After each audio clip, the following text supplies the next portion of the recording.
I tend to get heated as discussions go on, so.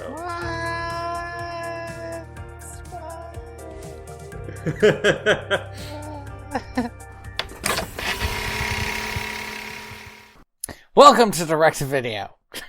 Sorry, I'm trying to get into it for realsies. All right, let's do this. VHS? VHS. Oh, still good. A podcast where we pair movies like fine wine. And do you know what one of my favorite things is, Andy? When there is a sequel that totally encapsulates and also adds on to the original. Like the movie we watched today. Do you want to know what the tagline for this movie was? I need you to say it out loud, please. Get ready for a story unlike any other. Unlike any other. I can think of one. I think of one story that it's like maybe two.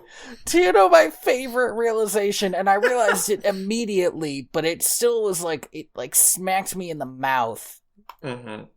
My favorite realization was realizing that Pat Carroll voiced Morgana, and she had a line that's like, "I'm not enough like Ursula," and it's like, aren't you? Because I think you're just fucking Ursula again. I'm curious why they couldn't bring Ursula back. I know she died so hard in the last movie. She died one of the hardest that a Disney villain has died. Right? But if you're gonna spend so much of this movie complaining about how you're not Ursula, just bring Ursula back somehow. Ghost magic. Ghost, necromancy. Ursula seems like somebody who would have necromancy set up. Right?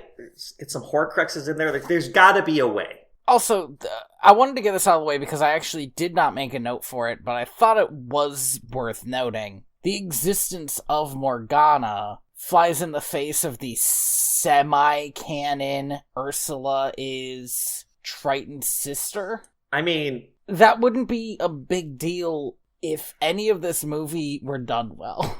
Well, the thing about this movie is it's ultimately incredibly ignorable. It's just, boring. There are so many times in my notes where I just say, man, I wish I was just watching The Little Mermaid again. So we talked about this with, Tangled, whereas, you should watch the Tangled sequel and TV show because you get to spend more time with the characters. You kind of don't get to spend more time with the characters in this movie, except for Sebastian, and he sucks now. Only Sebastian gets to come back. All of the other characters have, moved on. Mm-hmm. And so we're stuck with this new character who we low-key don't really give a shit about because we haven't had a whole movie to like them. Her entire reason for existing is, built off of the dumbest logic to get there, and so it just made me mad. I want to give you my very first impression of the movie, which is, the worst first impression you can get, which was, wow, this doesn't look good. It's unfortunate. It doesn't look bad. I think it doesn't it's not as... look bad, but I just watched Little Mermaid, and I'll tell you what, it doesn't look good. That's the thing, right? And I feel like we've said this with every single one of these direct-to-video sequels. They're missing that extra professional touch. Yes, and I think that's actually not true for all of them, but certainly the ones that sort of kicked off the... This era, I should say then. It's a level of cheap... I don't want to say the word cheapness. I'm sure a lot of work went into it, but it's... But also, probably, there was less money in it, right? Oh, definitely. There had to be. There's no way they invested the same budget into this decade-later sequel, right? Oh, I just read that the music was done by Daniel Trube, which is such a fake last name. I don't know this guy, but I hate his music because my second note is that the music is terrible. There were also only 3 songs, and one of them was the same song. Mm-hmm. And this is a sequel to the most musical... This movie is so unmusical. Yeah. It flies in the face of all of the lessons learned in The Little Mermaid. None of the songs matter. None of them progress the plot in any way. And they're all bad. So what are we doing here? It's a shame, though, because Jodie Benson is still a good singer. It's a real shame because she's singing some crap songs. She is. And it makes me feel really bad because this one just made me think of The Lion King. Yeah. And they didn't get the same people back for The Lion King, No. which in some ways made it a little bit better, because I didn't have to hear the same people doing way worse. Well, the other thing is that the big songs in The Lion King 2 are sung by two characters that are new. So the people that they did get back, like, they're not singing anything, except for Simba. I think he does some singing at some point. I don't think that's the same Simba, though. No, it is, isn't it? Isn't it Matthew Broderick? Maybe. We talked about it a million years ago. That guy isn't doing anything, like, I'm sure. Shots fired, Broderick. There is, like, a decade, right, between 1990 and, like, 2001 where Matthew Broderick was in so many movies, and I do not know why. I like Matthew Broderick well enough. I think he's a funny dude. But, like, he was like, in a ton of movies as the lead role. And it's okay in The Lion King where he's like an animated lion, but it's not okay in like Godzilla, right? I do not have an opinion on this. I like Matthew Broderick. I think his career went in the wrong direction. So what's happening is Melody is born, which is Eric and Ariel's daughter. I mean, this baby must have been born like a year ago. Okay, so she's like a chubby little baby. I put her at like 6 months. This is probably when they were presenting her, right? Yeah, like, oh, this one survived. Woof. Well, that was a thing back then. No, I mean, yeah, it's a little too real. But yeah, so they're getting on this boat. They're singing some dumbass song that I can't remember, even though I watched this movie like 3 hours ago. Yeah. And she's showing off the baby, and Triton shows up, and Triton is, like, ludicrously off-model. This man, like, increases and decreases in size all the time. Oh, it's, like, it's infuriating. There are scenes where, like, his arms just look massive. Right? Like, he's just wearing, like, Hulkbuster gloves that go raw when he punches them together. It's real bad. And he gives Melody a magic seashell that, like, projects Atlantica. In HD. Which is the city where all the mermaids live. This is important because this is the first time that Atlantica is said in one of these movies, and it's not a great name. I do think it was said in the last movie once. Was it? I did not remember it. Also, it's a magic seashell, which I feel like is like a fucking loaded gift. Like, how does anybody in this family give away a magic seashell? How does that not give everybody flashbacks? I do I do think what it should have been is like, it has Melody on one side and then like maybe an engraving of Atlantica on the other. I don't like this hologram bullshit. It's a bit much. Also, now there are these soldier guys. Like, oh, these guys fucking suck. Who are these guys? I hate these guys. They weren't in the last movie. Nope. They aren't in this movie. They're just the fucking most generic-ass soldier guys, and the only reason they're there is so Triton can yell at them to do something, and then they don't do it, ever. They've never done anything, as far as I can tell. Yeah, Triton just has like a fucking like collection of himbos on hand to be useless. And they all are the same. Like there's no... They're like, literally, they've copy and pasted them. Yeah. Then, maybe the most infuriating thing happens. Because then, a sea witch pops out of the water, and Sebastian screams, Ursula's crazy sister! And I was just like, fuck me running, man. And then, it's great because after he says that, it cuts to Triton and he just says, Morgana. And it's like, great. Come on. This is... Do you remember in Star Wars The Last Jedi when a dude out of nowhere in the middle of the movie leans down, pinches some dirt in his fingers, licks it, and then says, Salt. Yeah. That is one of the most amazing things that I've seen in a movie in a long time, because it's a problem that you could tell the director had, where he's like, okay, this isn't snow though, it's salt, and we need a way to let people know that it's salt, and this is the easiest way to do that without having to reshoot millions of dollars worth of shots. So we're gonna just do this easy way out, and yeah, it's bad writing, but goddammit, it's the only way. And these guys looked at that. Well, they couldn't look at that because this was like 12 years earlier, but they saw that and they were like, what if we just did that as our first plan? It's egregious.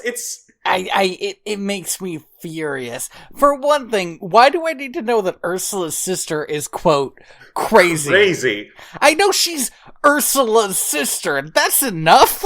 Also, here's the thing. Introducing this character and having her also be half octopus means that there's, like, a whole other, like, type of mermaid. Yeah. When it was just like Ursula is this one, it's like, okay, well, she's got black magic or something. There's a reason why she's part octopus that's, like, weird. But now it's like, was there a race of these people that Triton killed? Genocide? Because now it kind of seems like it, because all she fucking does is talk about her problems with her mother. It's baffling to me that our first introduction to this character is Ursula's crazy sister, which implies to me that compared to Ursula, this character is unhinged. We don't know what they're gonna do. And then by the way, she's not. She's literally just Ursula again, but not as good. But that's the thing. Her entire character is defined by Ursula, but not as good. And yeah. Why am I going to be intimidated by this? How are the heroes possibly going to defeat a worse version of somebody they already defeated? Well, that's the thing. Why is everyone afraid of her? She does a genuinely scary thing, which is kidnapping a baby. She kidnaps a baby. And then they fucking take care of it. By the way, Triton is acting all powerless. Like he doesn't. Like he's such not a pushover. God. He took a fucking page out of Sebastian's notebook and he just folded like a deck of cards, man. Like, it's terrible. I expect the king of the ocean to be a little more lackadaisy when, you could zap her. Well, here's the thing. He's like, oh, do whatever you want, because she's like gonna feed Melody to this shark, and then he just zaps the shark super small, so it like wasn't a deal. Like, it didn't matter. If you had done that at the beginning, what's she gonna feed the baby to? Seriously. And then, like, okay, so she gets the crap beaten out of her by Ariel and Eric, because they're not dipshits. Yeah. Not complete. Hey, guess what, guys? They're gonna be dipshits for a bit here, and we're all gonna have to sit with it. Oh, we did talk about the fact that Eric sings for a little bit during the singing part. It was not good. His voice actor's different. Oh, is it? Yeah, as soon as he started singing, I was like, no, this isn't the same guy. This guy has, like, a deeper voice. I was more focused on how weird he looked. I felt like Eric looked really fucking weird this movie. His eyes look like they're not ever quite looking at anything. Like, oh no, Eric got hit with, like, lazy eye while he was at sea. That's what happens when you get hypnotized for too long. Oh yeah, one of your eyes just goes off, man. I get it. That's why my left eye's like that. So, because they had this very, very brief interaction with a not very intimidating crazy lady. Well, no, before we get to that, because she runs away, right? Mm-hmm.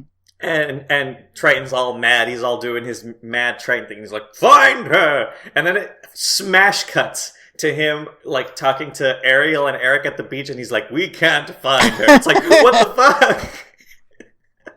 Keep looking then. Oh, but this is the problem, right? Morgana is powerless compared to Triton, but everyone is acting like she's fucking Maleficent. She's not fucking Maleficent. Now, if she had put a curse on this baby, that would be something. Right? It would be, if it was like, if this baby ever touches water, like, I will own her soul, or something, right? Mm-hmm. It would make... But here's the thing, that's not how Ursula's power worked, so I assume it's not how Morgana's power worked, although Morgana never makes a contract, so I don't know for sure. Also, because again, this is magic, like, you could do whatever the fuck you want. That's true. The rules were vague enough in the first movie that you could get away with curses in this one, I think. You know what? They're fucking weird with magic in this movie. They're going, I think, with a Harry Potter angle of magic where certain people's magic is more powerful than other people's magic. But then they take it to, like, an even weirder degree, if it's possible. So they decide to build a wall around the castle and keep the sea out. And Triton's all sad because he can't see his granddaughter. Now, explain the logic to me, please, as to why you won't let the god of the ocean I know they say king, but he's a fucking god. At least a minor god, right? Like, right, come see his granddaughter. Like, wouldn't everybody then know, hey, the god of the ocean hangs out here and maybe you shouldn't start shit? I've known people whose, like, grandfathers committed felonies and they were still allowed to go see them at least once. Like, you can't just do that. You can't just say no, And they're like, the only way to keep her safe is to block her off from the ocean. There is one crazy lady in the entire ocean, and they're like, I guess, no ocean. Also, they're like a seafaring country. Yeah, in fact, later in the movie, Melody goes under the wall to swim away, but later it just seems like she can also go around it, because she definitely got that boat out there somehow. Who the fuck put that boat there? that made me so mad. I'm like, what's the point of the wall if it just doesn't you fucking just matter? Put a fucking boat there. if you build a wall so that your daughter can't go into the ocean and she can get a boat and run away into the ocean, as opposed to the easier way of running away, which is like over land, you fucked up. Your wall is bad. By the way, this is like a completely new castle. Oh yeah, it looks a nothing lot like the in original. Beauty and the Beast too. This is a brand spanking new castle. Yeah, this castle looks absolutely bananas. Thankfully, we don't get to see it for too long, because then they just cover it with this wall. But we can see the inside of the castle now, aren't you? Yeah, excited? which is what's happening right now. It's gonna be Melody's 12th birthday. At this point, Ariel is like 30. She doesn't look a day over 16. Magic. What are you gonna do? I don't know how mermaids age. I don't, if you think about it. Again, her dad is a god. Yeah, but her dad looks old as fuck. Like, he might be buff, but he's got How that big long white beard. has he been old as fuck, though? That's a good point. This is the Little Mermaid prequel I want, is King Triton as, like, a young man. Come to think of it, I would really like to see Triton, like, fighting Ursula for control of the ocean. Right? And, like, how did that shake out? Was he originally in a contract that he had to break or something? There's stuff there. Yeah. Anyway, there's all this stuff with setting up the birthday party. Fucking Louis still works here, I guess. Oh, you should have fired that guy a long time ago. He went crazy. The man's insane. Sure, he can make a big-ass cake, but he's still cuckoo for Cocoa Puffs. We get a little line here of Sebastian complaining about being too old to be a caretaker, and it's like, it's been 12 years, dude. Get over it. Like, this is your job now. That's the problem with a 12-year transition, where they're, like, checking in on everybody, but it's... Because it doesn't start with Melody, it starts with the side characters. I can't get into the story, right? Because it's like, oh, I've been doing this for so long. It's like, whatever, you did it yesterday, you'll do it tomorrow. Or Ariel, where she's like, it felt so weird, the jump cut. And I know that a lot of Disney movies do this. Mm-hmm. So a lot of Disney movies must just do it way better. But this aging process feels really weird here. It seems like there was a lot of stuff they wanted to set up before she turned 12 that now they decided to set up after she turned 12. Well, you would think that, and like, this is a short movie, you would think that we'd have a montage of her growing up. But we don't. But we don't. It's baffling, like, that we're supposed to just immediately hone in on this character from the jump just because they're voiced by Tara Strong, I guess. Yeah, that's like her one redeeming quality. I don't know anything about Melody besides that she likes the ocean. She collects shells. Literally, I've watched the whole movie now, and I don't know anything else about her. Her defining character is, I want to swim in water. She doesn't want to be a mermaid, because at the end of the movie, she isn't a mermaid. Right. She just, likes to know the mermaids are there. And you know what? I get it, but that's not very interesting. Also, here's the other thing. Melody has animal friends. She talks to Sebastian and Scuttle. But they keep Atlantica a secret, and they keep, mermaids a secret. They keep, everything a secret, which I hate. I would have thought that she wouldn't have animal friends. Because that seems like such a big part of everything needs to be a secret, is then not having animals talk to her, right? Yeah. That doesn't seem crazy. I don't know. Well, also, like, I refuse to believe for a second that Scuttle could keep anything a secret.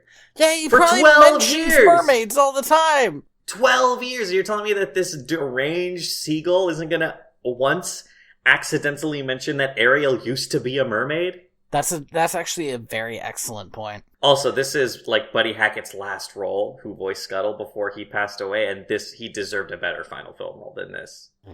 Bringing it down a little bit. So yeah, she collects shells. She finds the shell that Triton threw into the ocean because he was so sad that he couldn't see her again. Why would he do that? Well, whatever, he lives there. What do you gain from just dropping this gift that you were going to give your granddaughter into the water? I don't know, he's sad. He doesn't want it. She was supposed to have it. Then she, panics because... she's late for her debut. Right. And do you know what I hate about this? And this is something they do a fucking lot in this movie, where they literally do the last movie, but way worse. Way worse. Way worse. We have a scene between Ariel and Melody where I think literally nothing happens. Wait, do we have to go check in on Morgana first? No, I think we do, but we can check in on her whenever we want. There is one scene in this movie that felt like something to me. Where I thought, I'm feeling emotions, and it's when Ariel and the dog, whose name escapes me, that dog who's still alive, that dog is ancient. He should definitely be slowing down now. I mean, he's gotta be... let's say he was 1 year old, which is the amount of, that's a full-grown dog. 13. So yeah, that would make him 13, maybe more 14, because if Melody's 12, then, 9 months of incubation. And that is if Ariel got pregnant at 16, which I don't like thinking about. So let's say this dog is 16, 17. Yeah, you're right. That's an old fucking dog. That dog is ancient. But Ariel is looking for Melody, can't find her, and she walks out to this part of the beach where the wall is. Mm-hmm. And she looks around, and then she takes off her shoes and just stands in the water for a bit. And that was the one time in this entire 75 minutes for 2 seconds where I was like, oh, this is something.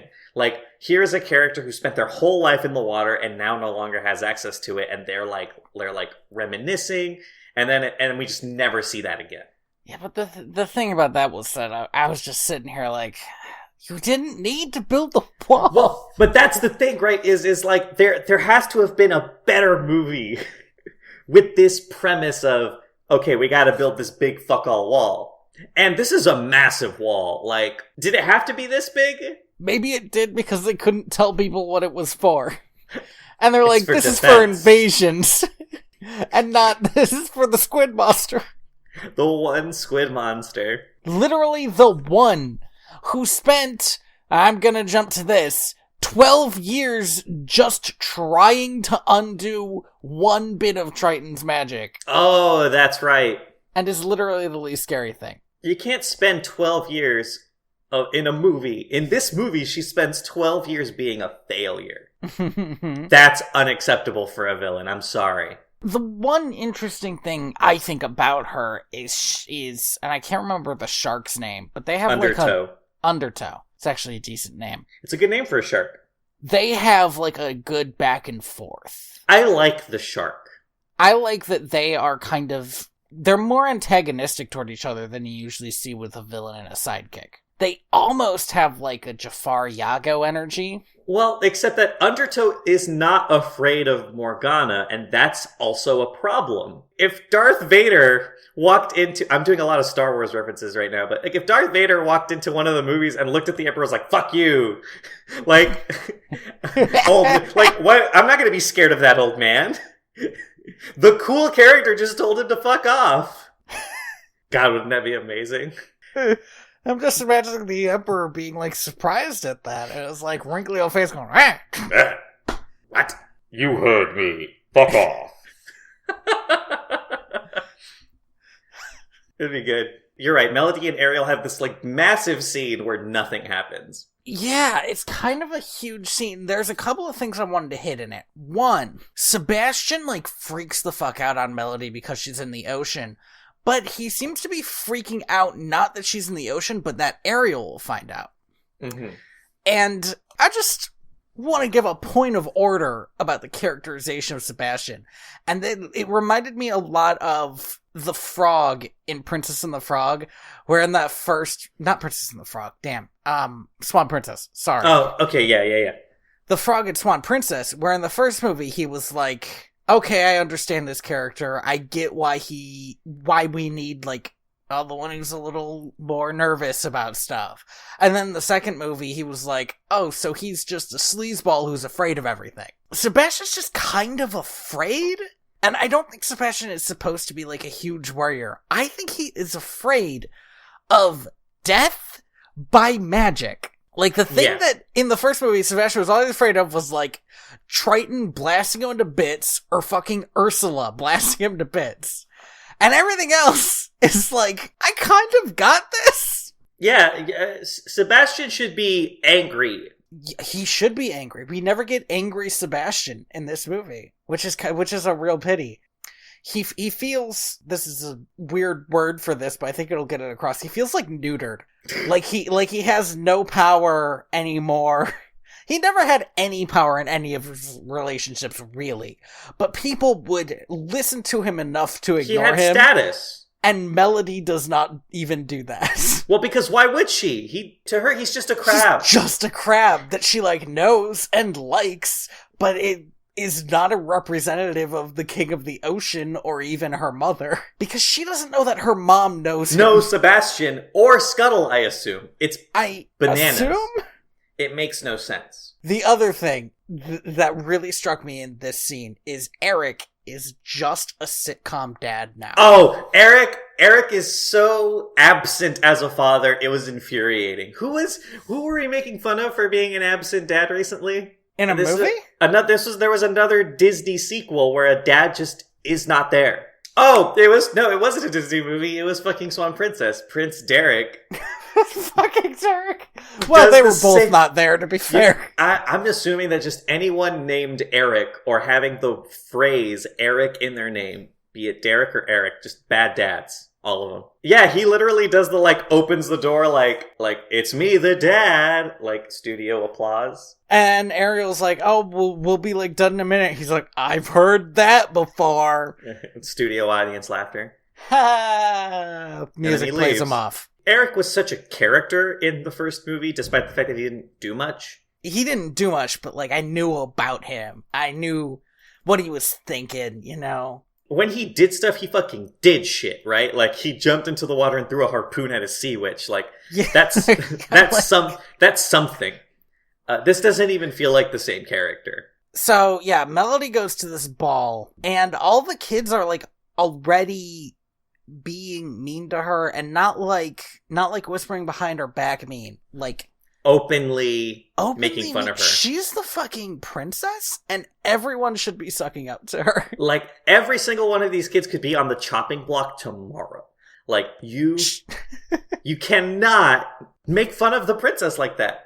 She has been raised in this culture and should know how it works. And she does seem to know how it works, so it's weird. I did not like the, like, subplot, the useless subplot of her, like, not fitting in, because there's no reason that she shouldn't fit in. It amounts to nothing. No, it's just, like, another thing to push her to the ocean, but, like, I get it. She wants to swim in the ocean. Yeah, like, it's not exactly a hard goal to... Like, there's no subplot in the original Little Mermaid where Ariel doesn't fit in with her sisters. No, her sisters probably like her well enough.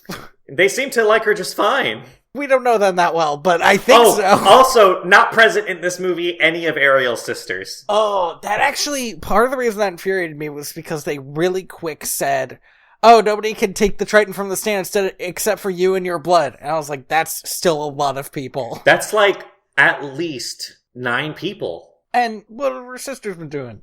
Sitting around twiddling their thumbs, or have they laid eggs? Oh, you can't say it like that, man. Do you think they give live birth? Because I think that's worse. I don't know. There are animals in the ocean that give live birth. Yes, there are. Well, are mermaids mammals? Good question. We're I don't not know. equipped to answer these, but the phrase, have they gone off and laid eggs, is so, it's like palpably disgusting to me, but let's just say, yeah, what are they up to? Point is, that's a lot of people. It's a lot. That's a lot. And that's never explored. So the point of this movie is that, like, Melody, like, belongs in the ocean, or at least partially. No, that's the thing, right? Is that she at least deserves to have access to the ocean? Okay, that's the real problem with this movie. The stakes are never high. It's almost like there wouldn't be a problem at all if they didn't insist on keeping everything a secret. Well, that's the thing, right? If it was just like, hey, listen, there's a bad old sea witch in the ocean. If she ever tries to kidnap you, you stab her with this knife. Yeah, give that little kid a knife. Why not? Yeah, do it. Why don't they just have some of those mermaid guards hanging around? Whatever, it doesn't matter. So Melody does the whole at the party thing. She gets to do a dance with a cute guy, I guess. She breaks one of the number one rules, which is you don't look at your feet when you're dancing. Don't do it. She breaks the number 2 rule, don't accidentally smuggle a crab into the party. Mm-hmm. This scene also infuriates me, though, because a crab smashes Melody's cake. And just, like, Sebastian, with this whole crazy setup, destroys everything and gets into a fight with Louis again, which I thought was really dumb, but I liked his lines in it, which were like, Louis, you don't want to do this. I'm all old and gamey. But what I hate is that in the next scene, Melody's, like, crying, like, what's wrong with me? And there's something wrong with you. A crab ruined your birthday party. And also, like, okay, for one thing, if this kid got bit by this crab or clawed by this crab or whatever happened to him, right? That hand's moving a little low. Keep that shit up, boy. First of all, like, that kid's in the wrong. Second of all, like, they're making fun of her for caring about the crab. What if it's her pet crab? She's the princess. Also, I was gonna say, she's the fucking princess. Do you know what actually would happen is everybody would get pet crabs now. Yeah. Because they want to suck up to the fucking princess. Ariel might still look like she's 16, but she's not gonna be young forever. You gotta suck up to the new one. Also, she's taken by the prince of your kingdom. Well, I still meant, like, schmoozing. You know, not just, like, marrying, but, like, also, you know, getting in the good graces with. Yeah, but that's the thing, though, right? Is like this family has, like, all power given unto them by God over this kingdom. 2 gods, really. We're talking about a power couple. Ariel and Melody get into, like, a fight, I guess, because Melody is holding the seashell necklace that she found. And Ariel's being like, oh, listen, everyone has trouble fitting in when they're your age. Me, your dad, me, mostly me. I had a lot of trouble fitting in. No, I'm sorry. She says I was a fish out of water. Oh, that's some writing. And I cannot let that stand. That's bad writing. You gotta keep fish puns to a minimum. Also, she wasn't a fish out of water. Not for 4 more years. Well, we don't know, right? We don't know what's going to happen in The Little Mermaid 3, Ariel's beginning. Which I'm still convinced that her mom is just still dead at the beginning of that shit. Okay, go on. Not a trace to be found, but whatever. So, Melody has the seashell, and she's like, wait a minute, this seashell has my name on it? And then she just pops it open, and this hologram of Atlantica comes out, and she's like, what? It's real? Do you know the problem with the whole "this has my name on it" thing? Is her name is just like a word. Yeah. Like a commonly used word that, you know what, it's not that big a deal because a magic fucking seashell with that shows the story she's always known about for some reason. Okay, so follow-up question. Who told her about Atlantica? Well, that's the thing, is she mentions that she heard tales about it and that her mom told them they were always fake. Right. So Ariel has not told her about it. Somebody else did, and Ariel had to do cleanup. I mean, like, all of the seamen know about it, right? Well, and maybe the fish, because she talks to fish, too. She also believes that her mother has never been to the ocean, right? Because she yells at her mom in this scene that how would she know she's never even been in the water? Which, that strikes me as very stupid, because people don't build a wall to keep out something they've never seen before. Really. I mean, right. That was maybe bad phrasing. No, I get what you mean, though, right? Is you would assume something bad happened in the ocean. I would have assumed that Ariel, like, almost drowned or something. You know, or there had been a hurricane. Or they could have spread the shipwreck story that I assume everybody still kind of believes, because how many people know about the mermaid thing? The answer is an unclear amount, but kind of a lot. Too many, but also... who knows? But also not the kids, definitely. Yeah, it's weird. Oh my god, I didn't even think about that. Everyone in the castle must tiptoe around this. Like, everyone in the castle must have been like, so for a year we were, like, really friendly with these mer people that apparently exist, and now we're not, because we all need to pretend they don't exist because of a sea witch kidnapping the kids. Well, but that's the thing is, do they know all of that, or do they just think, like, oh, we were super friendly with these sea people? The ones on the boat know that. There were humans on that boat. Okay, yeah, but, like, what about everyone else? I don't know. Is there, like, a group of people who think that, like fucking King Nero, that Eric is at war with the sea? I don't know, but that would kind of be rad as fuck. I've enjoyed exploring this. Where are we in the movie? Oh yeah! She leaves. She runs out of the room, past Eric. This is her room. They're in her room. Where is she going, Ariel? Why are you letting her do this? Hey, Eric, buddy, step it the fuck up. Be a dad for 2 seconds. Eric's got a real hands-off approach when it comes to raising kids. That's lady work. So the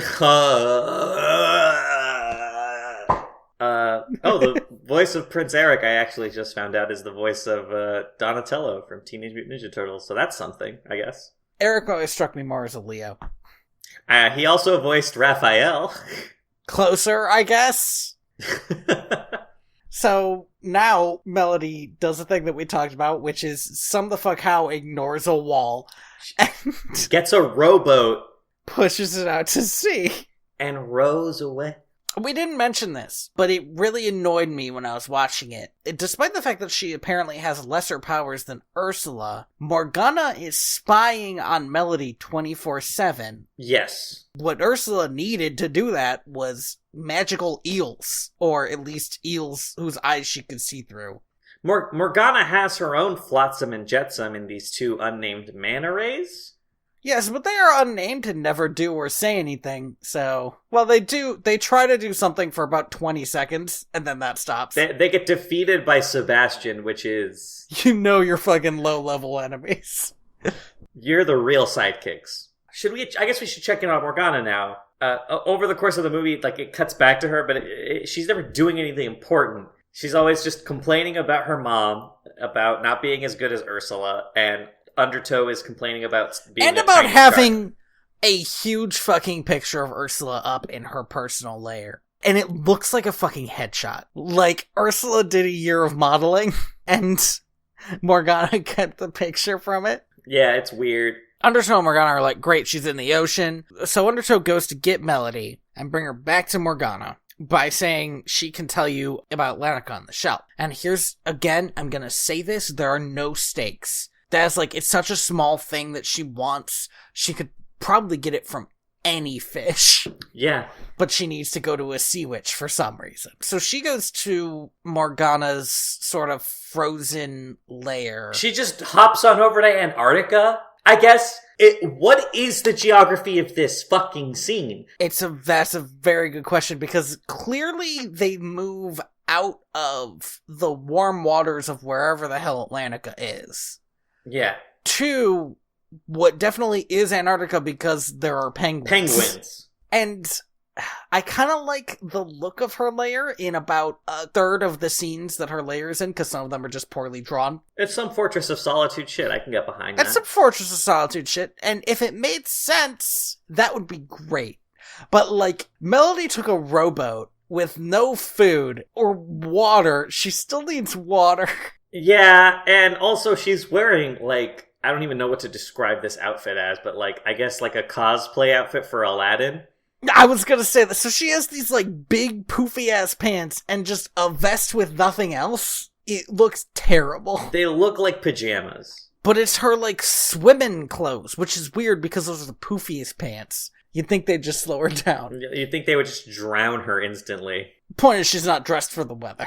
She does have a blanket, I guess, but she does it, that's only for, like, one scene she has it, when she's asleep, but then she wakes up and it's, like, gone. So they're in Antarctica, and Morgana is pushing the bargain on her, sort of. Yeah, but also, like, not really. It's not a bad way to get somebody to do something for you, the way she goes about it. So, it is revealed that Morgana has a little bit of Ursula's magic. And, like, a giant whiskey bottle? With Ursula's face engraved on it. Which is weird because it's not how Ursula's magic worked. But whatever. We're playing Calvin She Ball. bottled it up and shipped some over to her dear old sister. She rubs Melody's feet with it, and then her feet turn into, a mermaid tail. And then she's like, oh, I'm so terrible. I gave you this and now you're hooked, but I can't make it permanent unless somebody retrieves the trident from the guy who stole it from me. This big old jerk who stole it from me. By the way, gonna mention this again, probably the last time, but none of this would be a problem if people had literally said anything to Melody about who her parents / grandparents were. Well, but even then, like, Melody's heard stories about Atlantica all her life, but she never knew about King Triton and his trident. Yeah, you know what? I bet sailors tell stories about Triton. We know they do because they the beginning of the first movie they do, right? Everybody knows Triton. Also, they mentioned Triton's name when she later goes to steal the trident, and that made me think she's gotta know that's his, because his name is Trident. I know it's not quite Trident, but that's what his name is. But that's what his name is. Anyway, she falls for it. Wait for it. Hook, line, and sinker. And I want to mention this because at the same time, Ariel and Eric are like, we gotta find her, and Ariel goes to her dad, and her dad gives her fins again so that she can search for Melody. And there is the perfect metaphor for this movie inside this movie, and it's kind of amazing. Yeah. Ariel and Melody both get transformation sequences at the same time, but Ariel's is so much more interesting because, one, Ariel is a character we already care about, and two, just like visually more is happening with her. And three, she has a way better character design. Even this, like, not as good character design is a way better character design. All that Melody and Melody's story is like a worse version of the first movie. And it should not go to the trouble of just straight up showing us that. But it does. It does so many times. It's almost like they knew, and they're trying to warn us. I gave you all the clues, Mr. Policeman. You could have saved her. Like, this is our quote-unquote big conflict of the movie, which is that Melody is trying to steal this trident, while at the same time King Triton and Ariel and everyone in the ocean is looking for her. It's too bad they don't know she's in Antarctica. Also, actually, no. Real quick, how the fuck does somebody in a rowboat escape the notice of the king of the ocean? That's a really good question, especially because I bet nobody has gotten in a rowboat from that area for a long time. Right? Is that how it works? I don't know. I don't know. The rules of this wall are vague at best. Let us meet the most nothing characters I have ever seen in a Disney movie. We are introducing some classic of mice and men dynamic into this movie. Here's the thing, though, it's not, though, because these two are the same character. These two are not, like, obviously they're trying to be Timon and Pumbaa. Yeah, they're trying. Or Woody and Buzz. Woody and Buzz, sure. Or those birds from Fox and the Hound. But what they're not is, like, different enough. One of them's big and one of them's small, but they're the same character. They're the exact same character. They're both cowards who want to be heroes. Which also, by itself, is not a good enough hook, because I bet you just about every coward wants to be a hero, and if they don't, it doesn't matter, because that's still the arc that every movie has for a coward. Yeah. And then they get to be a hero, which means that you need to give them something more. They need to have a little bit of character. They're introduced while they're saving a baby penguin from a shark, and it goes terribly because they're cowards, but also they killed the shark, definitely. They definitely killed the shark. And saved the penguin, and then everybody started yelling at them like they didn't just fucking do that. Kill a shark. Like, I mean, yeah, listen, did we fuck up? Yes.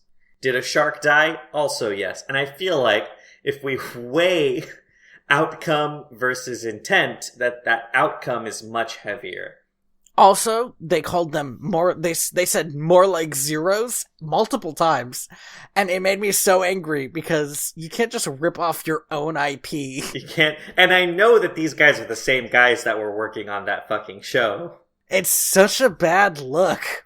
So they meet up with Melody because she needs directions to Atlantica, something again she could get from anyone.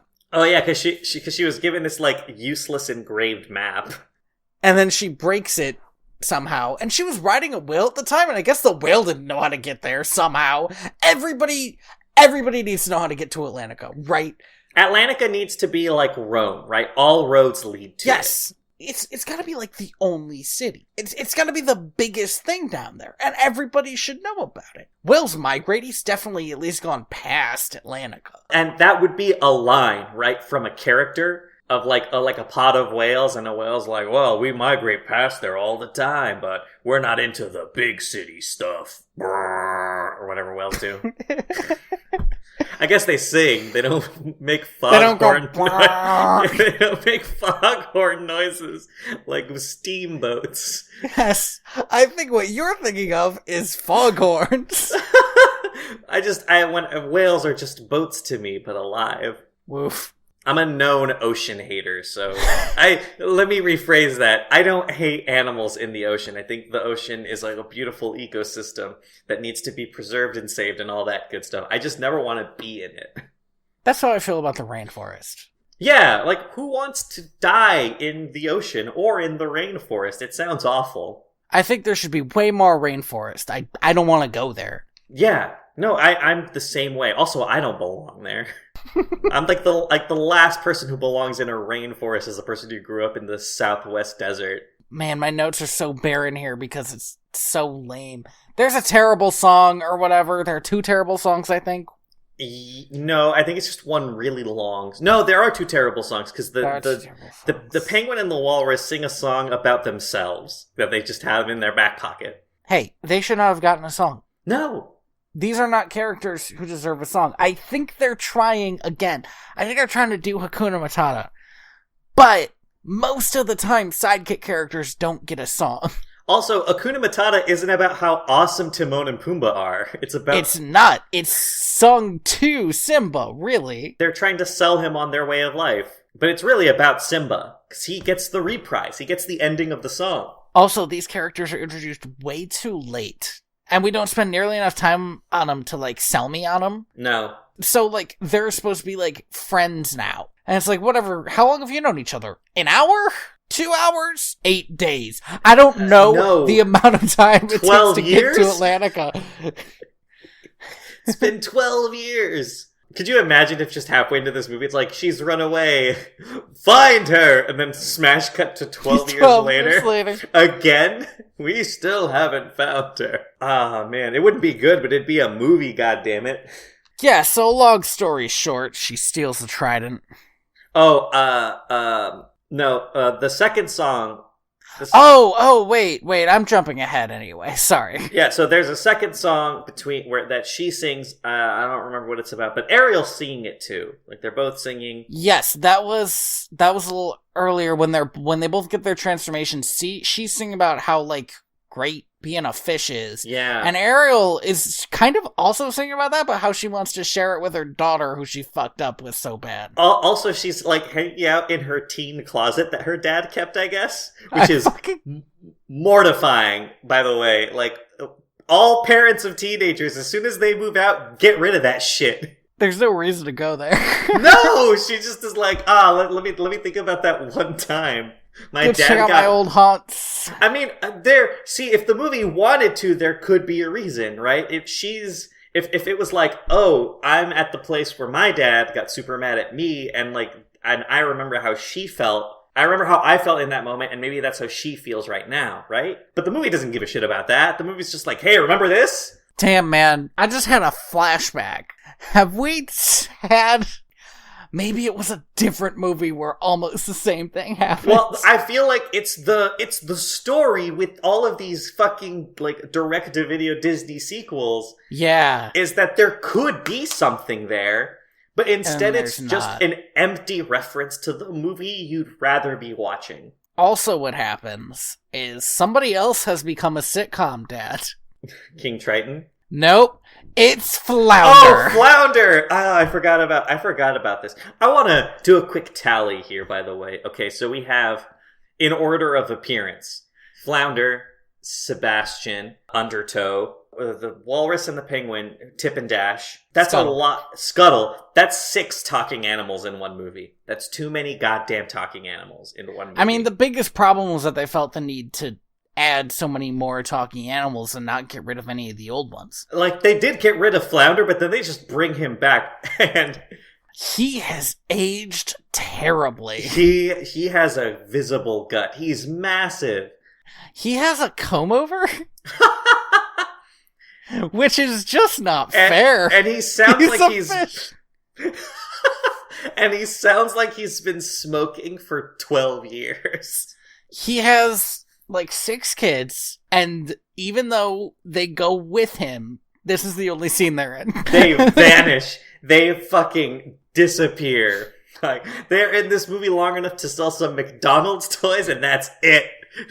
Also, all of his kids have, like, different colors, implying, like, there's a mom out there, like a pink Flounder. Why don't we get to meet this person? Why don't we get, yeah, right, Flounder's wife? Or lover, or whatever? I don't know, Fish Mary. Yeah, I don't know either. I mean, Finding Nemo's anything to go by. Okay, well, but the one thing they got wrong in Finding Nemo was the whole clownfish thing, so...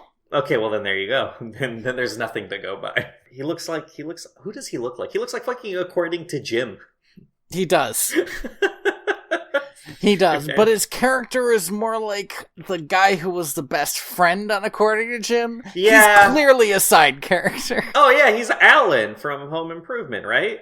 Or Al? Just Al. Al, right. I've made this mistake before. I think you have. I don't know why I think his name is Alan. So Melody gets to Atlantica, and she, like, runs into this merman, and she's, like, immediately so fucking into him, and this guy looks like the most, like, basic Backstreet Boys fucking generic ass yes, dude. he does. But also, he looks just like that dude she was dancing with on Oh, land. that's right. It does just look And like him. that guy never comes back. Is it the same person? Is he a secret merman? Is it a secret merman? Hey, guess what? That's a fucking story. Secret merman. I mean, it's not really, because it's still it's just more the story, Little Mermaid again. but it's more story than this. Than whatever this is. I do want to point out this group is also his 2 incredibly diverse mer friends. Good on Disney, I guess, for having... I guess for characters who, like, maybe have one word each. They both just say, hey, who's this? She should hang out with us. Oh, man, it's great. She steals the trident. Mm-hmm. No, but wait. Because Mm-hmm. King Triton is sitting in this room that is, I guess, preparing for some kind of concert or whatever. And he's just sitting there staring like fucking Wolverine in that one meme. Staring at this engraved photo of Melody as a baby that he just has. And then he looks around as if he's just realized that all of these people are putting together a party. He starts yelling at everyone. Like, what are all of you doing putting a party together? Go look for my granddaughter. It's like, that's not their job, dude. Look, man, sometimes the king of the sea just has to yell at somebody. That's true. But that's what Sebastian's for, right? But he's not there anymore. I wonder what that's been like for 12 fucking years. Oh, man. Just not have a best friend? Or the closest thing a king can have to a best friend, I guess? I feel like, and we know this. I think you're gonna cut most of it out. There's been a lot of long stretches of silence where we're both just kind of realizing that we watched this movie. Oh, it's so bad. So she steals the fucking trident From an unguarded room Unguarded, but here's the thing that makes me furious, is she drops her shell. Her necklace. And so everybody knows who it was. And Triton says something that drove me up the fucking wall. He says, double the search parties. I was like, double the search party? Lock the city down! She was just here! She is probably within shouting distance! Just be like, Melody, stop! And she might stop! I'm your granddad! Just like, come the fuck on! Use some basic problem-solving skills, you dumb fish!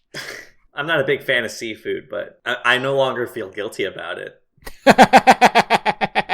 The Penguin has one really good line here, I think his only good line in the movie, which is Melody, when she's about to steal the trident, notes that King Triton just looks really sad, and she goes over to steal it and kind of has like a little moment of like, should I do this? And then this penguin who understands kind of like the situation they're in now, which is, we're about to commit high larceny against this royal. Like, swims up next to her, is like, oh yeah, sure, that's it, take your time, kick back, relax, let's all just linger here and die! And it's a good line, it's a good read, and I'm like, that would be good in a different movie. I could see Sebastian delivering a line like that. Yeah, right, exactly. So they get out of Atlantica. And make it back to Antarctica. Somehow, yes. Tip and Dash are immediately scared off by Undertow.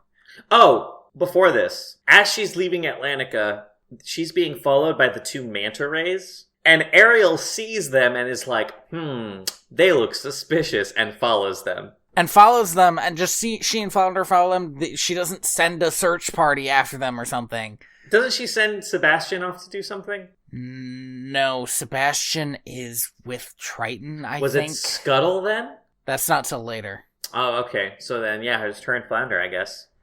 Okay, so here's the long and short of it, is everyone in this movie exclusively makes bad decisions. Yeah. That's the real problem.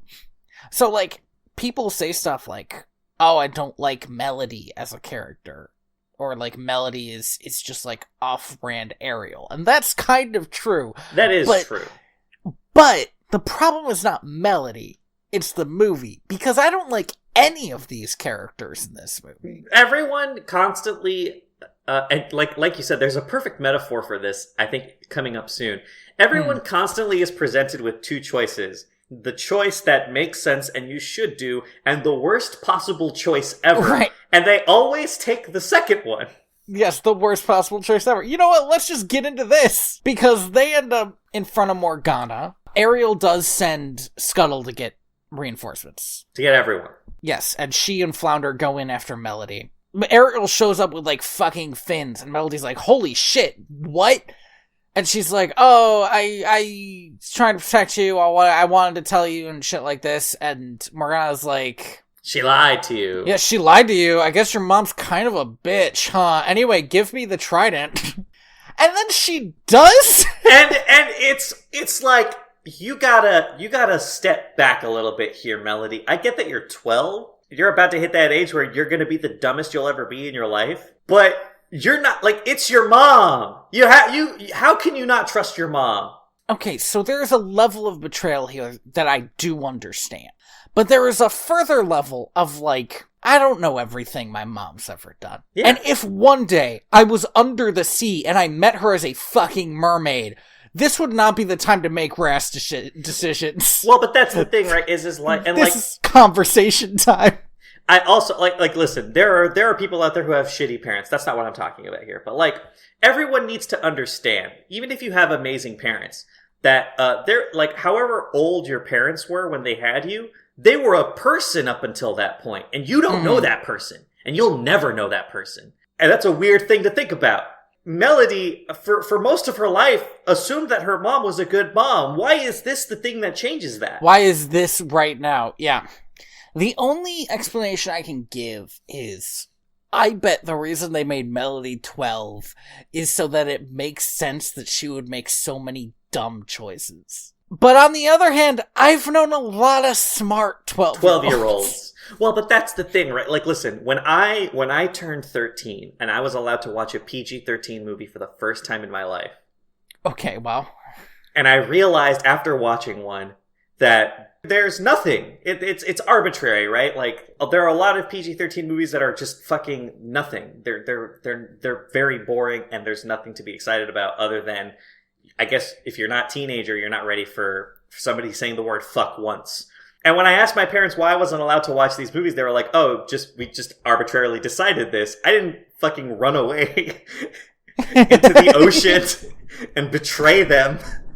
Like, that's the level of betrayal that we're dealing with. There was a point where I was like, Santa's not real. And did I run away? No. And did I give up my parents to fucking a sea witch? No. Because parents gotta lie to you sometimes. Yeah, shit happens. It's such a small... The fights that Ariel had with her dad were so much bigger than this. Her dad, like, broke all of her stuff that she stole. That's true. Looted. Morgana gets the trident, and she's like, ha ha ha ha ha, I'm going to spell out for you exactly why this was a bad idea.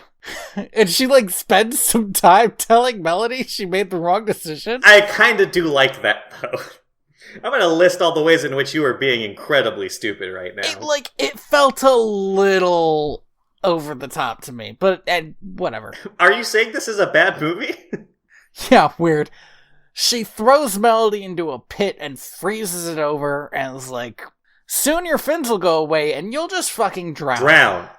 And then she drags Ariel with her to go have like a really dumb square-off scene. But here's the thing that I literally forgot. I was like, man, I don't know how she's gonna get out of this. So let me tell you what I forgot, just completely and utterly. You ready for this? Yeah. The existence of Tip and Dash. Right? Because they just... The moment they went off screen, they were gone to me. They were dead to my mind. When we cut back to them, I was like, oh yeah, that's right, they're still in this movie. Dead does not cover it. If you had told me there was a penguin and walrus in this movie for that 6 minutes, I might not have believed you. Because they were literally the furthest thing from my mind. The thing is if you had told me there were penguins in this movie, I'd go, yeah, there's the scene with the penguin family. And I still wouldn't remember the walrus and the penguin duo. Morgana, in grand tradition of sequels, has a really bad, dumb squaring off scene because she has these godlike powers now, but she's sure not doing a lot with them. She makes like a giant elevated platform out of ice for her to stand on. She sinks Eric's ship, but Eric and all of the crew survive. Well, see, that was not unimpressive, except she does it by, like, cutting a hole in some ice and letting the ice fall. Yeah. She doesn't do it by, like, spiking it from underwater or something. She doesn't turn giant. Here's what she does. Instead of doing when Ursula gets the trident, she does Jafar's first wish. Yeah. In fact, like, she literally starts making people bow to her. The problem with that is, like, that was his first wish, right? And he was going to make the other wishes that made him stronger. And really, they should have gone full Ursula, and they just never do. Well, they never get to, right? Because I guess the trident only has power over people with fins? Okay, so I don't hate that precisely, except I also do. Because okay, so Melody gets out because they smash the shark, who has been turned big again, into her prison. She is, and Tip and Dash drag her out. Meanwhile, Sebastian takes care of the rays, but Morgana has every, like, mer person bowing to her and stuff, so they can't do anything. Yeah. I am okay with the explanation that the only people who can be, like, physically controlled are fish people. Because, like, that puts a limit on the Trident's power that I kind of buy. Yeah, because King Triton is king of the ocean and that's it. I'm even okay with, like, oh, she's discounting Melody, because why wouldn't she? But my real issue is that shouldn't matter, because she could just turn giant and start wrecking shit. There are also still a lot of humans around, and it seems like any of them could have done what Melody now does. Because they're not being bodily controlled like all the mer people are. Oh, I also wanted to mention, so the shark, after he gets big again... Yeah, Undertow. he shrinks a lot, but not in a magic way. In like a we couldn't decide how big the shark was supposed to be way. They obviously wanted the shark to be big. But is he like orca big or Jaws big? Or... Yeah, like the movie never really quite settles in on it, so they just make him however big he needs to be the scariest thing on screen at that moment in time. Yeah, well, except when Dash decides to attack him and then suddenly he's like way smaller. Yeah, well. Yeah, so Melody climbs the ice tower to get to Morgana, and steals the trident, and throws it to Triton, and it really put a point in why Melody is a bad character. And it's that she has only made bad decisions this whole time. Mm-hmm. And even now, what she is doing is, like, letting somebody else save her. And, like, okay, she's 12, and there are lots of adults here. So maybe somebody else should be saving her, but it really doesn't feel earned. No, right, because at the end of the day, Melody just fixes what she caused. She gives the trident back, and then her one wish is, hey, now that the sea witch is dead, we don't need this big-ass wall. Yeah, that's, again, so low stakes. It's nothing. The end of this movie is functionally where it started, and that's bad writing. They get rid of the wall, everyone dances in the water, she bumps into the mermaid dude, and is like, hey, and he's like, hey, and she's like, hey. And that's it. That's the end of the movie. The kids that were making fun of her are all swimming now, and it's like, what the fuck ever, I don't care. Yeah, who gives a shit? Eric and Ariel get to kiss at one point. I don't know, for some reason I was like, that's the only bit here that felt earned. Yeah, well, maybe it's because, like, at the end, these two, you know what? These two deserve every kiss that they do. They had to fight for that shit. In a much more interesting fight than the one we just saw. This might be one of the worst movies we've seen on here. On this podcast, because it's so not notable. It does all my, like, least favorite things from, like, The Lion King and Cinderella 2, which is, like, just repeating the dumb shit. Just repeating shit, but worse. Both in terms of, like, structure and also just visually, it looks bad, and the voice acting isn't quite there. Despite the fact that they got a bunch of competent voice actors. They got almost everyone from the original movie back. Mm-hmm. Except for Prince Eric, I assume, because he was too busy. I don't even know what was coming out in 2000 that he would have been a part of, but I guess he was too busy. Being some kind of spidered man. Or maybe just he was, like, singing. I don't sing. He sings, like, 2 lines. Maybe that was too much. It's kind of just a boring nothing movie. And I agree with you. I do think it's the worst one because of that. Because it's just boring. Because it's nothing. Because there wasn't ever a point where we're like, holy shit, this thing is great. Where, like, I'm thinking of the Peter Pan sequel. Yeah. Where we were like, why is Captain Hook so awesome? And, like, I don't really care for this character, but her character arc is really interesting, you know? It was a movie that had teeth. And this movie just has no teeth. It had nothing to say about the story it was retelling. Sorry. I was just looking through our feed, and I remembered that Kronk's New Groove exists. Oh, this is the second worst movie we've seen for this podcast. I'm gonna put it at tied for second, actually, with Wolf Quest. Okay. But Wolf Quest was weird. Wolf Quest was bananas. And that's something. That's why I didn't pick Brother Bear 2, because Brother Bear 2 was dumb and weird in a way that this movie doesn't even get to be weird. It's just like all the same jokes again, basically. Okay, are we... Yes, thank you for listening. No. Oh, dang it. I need to get off on a little tangent here. Because as I was doing research for this movie, because I was trying to find anything, right? So I was just going through the voice actors. Because anything about this movie, right? But I couldn't find... and spoilers, I couldn't find anything about the production or whatever. Because you can't with these. You can't. But I wanna say something about Stephen Furst, who is the voice actor who played Dash the Walrus. Mm-hmm. He was in a movie in 1993 called Magic Kid, which has the wildest Wikipedia I have ever read. And I'm going to read it to you now, Tony. Magic Kid, known in some countries as Little Ninja Dragon, is a 1993 Whoa, hey! Okay. Plot. The film is about Kevin Ryan, an 11-year-old karate champion from Kalamazoo, Michigan, who spends his summer with his uncle, Bob Ryan, and his girlfriend Anita in California. His older sister Megan is coming with him. Bob owns a management bureau for clown acts. He has money problems and owes $10,000 to a mafioso named Tony. Because of all his problems, he starts and ends his day with a bottle of Jack Daniels, even in his morning coffee. Tony wants his money back and sends his nephew and 2 collectors to Bob. Bob is still in bed when the mafia arrive, but Kevin sees the 3 thugs entering the house to take $15,000 off Uncle Bob. Tony's very pissed about it, so Bob takes his niece and nephew out of the house. Kevin offers to help his uncle against the bad guys. Megan gets in trouble when she goes to a club to meet her hero, Tommy Hart. The bad guys recognize her and want to kidnap her, but Bob and Kevin, who are looking for Megan, arrive just in time. Kevin takes out the thugs, but then comes the Animal, a big, very large, through guy. Then comes Don the Dragon Wilson to save the day.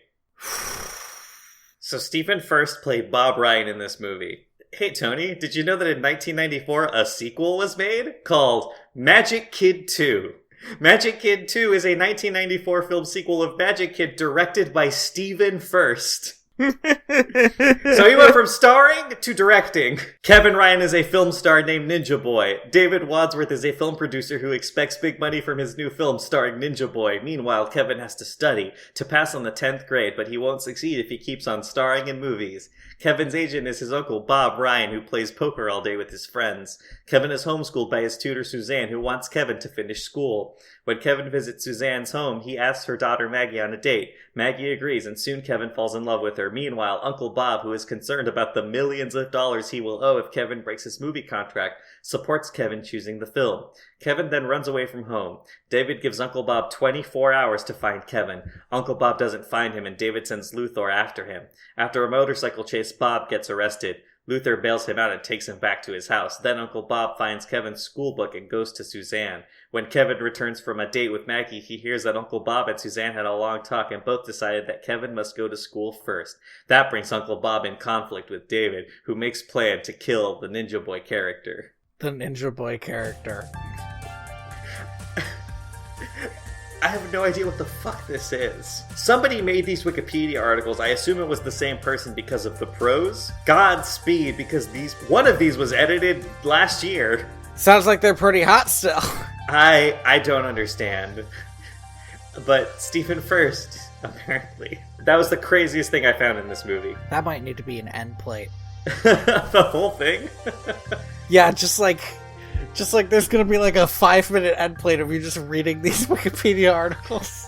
I needed to share them because I read them both and I was like, this is insanity that these movies even exist. Yeah, that's cuckoo bananas. And that all happened before he did this movie. Thank you for listening to Direct-to-Video. VHS? I have been your host and very tired crab, Tony Robusto. I have been your host, Andy Reyes. You can find me on Twitter at TheaterBets or at my website, inspiredbytrueevents.org. You can find me at Twitter at royalty_valence. And you can find the podcast and more podcast stuff at direct2.video. Also, if you can rate us 5 stars on whatever podcatcher you're using, that'd be great. And thank you to Lee Rosevere for Planet E off the album Trappist 1. And next time, we will be watching The Little Mermaid, Ariel's Beginning. And we will be taking bets on whether or not Ariel's mom is dead in the beginning of the movie. I have to believe it is. I'm convinced, but I'm willing to be wrong. I am the ghost of John Smith. And this is the spot where I died.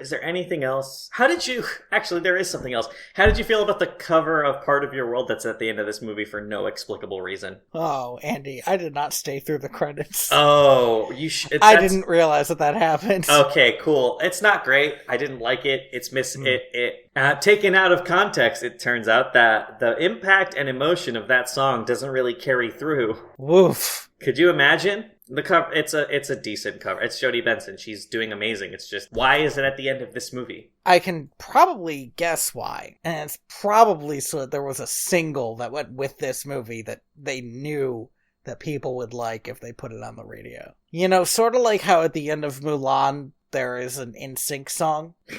Yes. That doesn't have anything to do with Mulan. It's just there.